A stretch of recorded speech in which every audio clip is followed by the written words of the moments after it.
Hey, what's up, hello? Today I have a review for you that I got based on a recommendation from a high school English teacher I met a few years ago, and suffice it to say, this did not live up to what she described.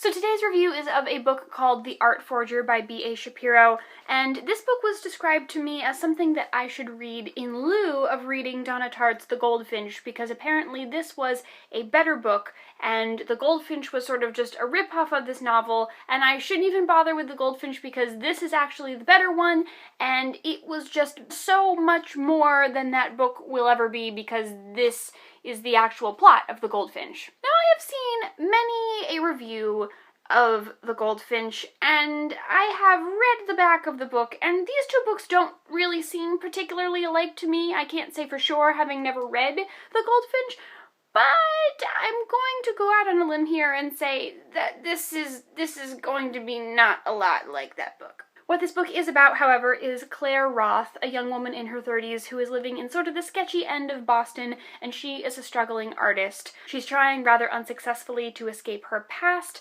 which involved her boyfriend, another artist named Isaac, and his artwork and his death, of which the media really feels that Claire was heavily involved in, and so she is constantly under a barrage in her own work of speculation and guesses, and just people being generally mean and thinking things about her that are completely untrue.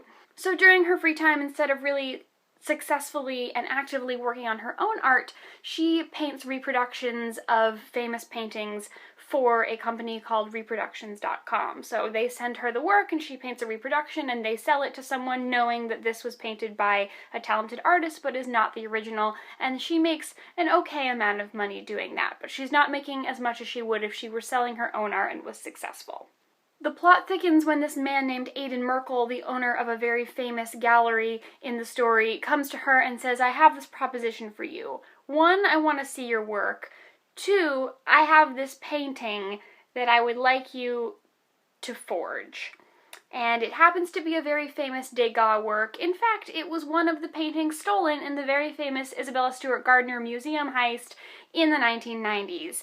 And I have the original. Would you please paint a forgery so that we can sell off the forgery as the original on the black market to a third-party buyer, and then somehow secretly we will give the original, which I have recovered from this mysterious third-party buyer, back to the Isabella Stewart Gardner Museum.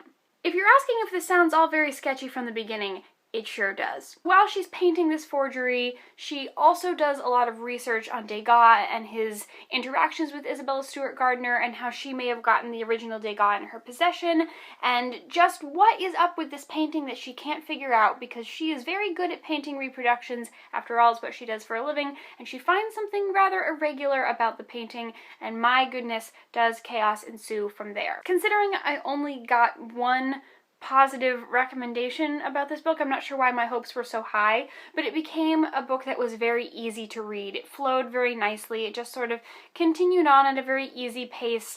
It's not very complex dialogue. It's not full of a lot of extremely complex emotions that you have to wade through on part of any of the characters, and it was just sort of boring.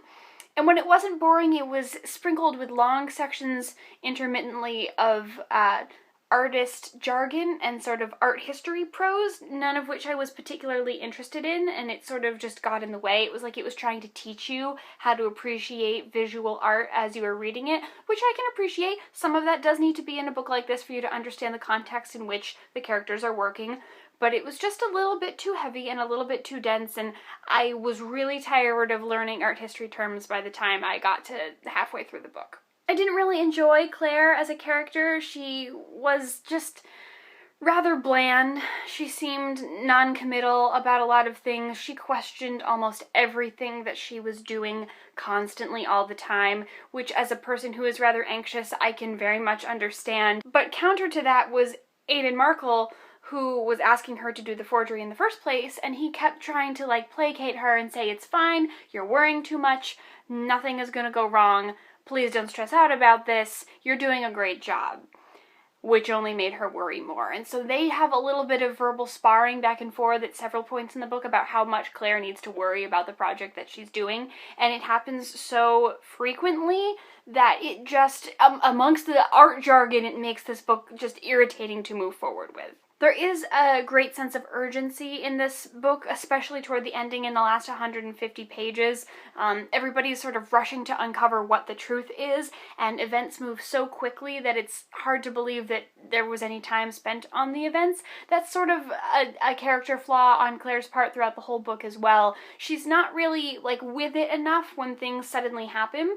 In her free time, she is also an art teacher at a local juvenile detention center. She does have some problems where the boys try and bring drugs into the room where they're working, and suddenly there are people pinning them to the ground and guards asking her to please stay calm, and it escalates so quickly, and then suddenly she's like, oh, everything is fine.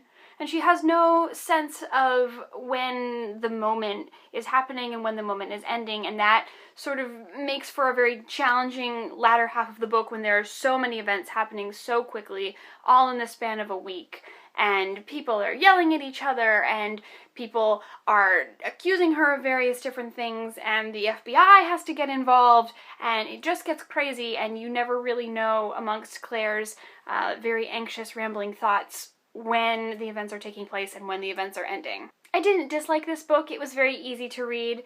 I did predict the ending about 2/3 of the way through the book, which was kind of nice, and it does keep you going. There is a romantic subplot, which is easily enjoyable because it kind of entangles the characters a little bit more, but there's nothing particularly earth-shattering here, although you do learn a lot about Isabella Stewart Gardner and the Isabella Stewart Gardner Museum, which I do hope to someday visit, so that was a nice touch. Overall, I would give about 3 stars to The Art Forger.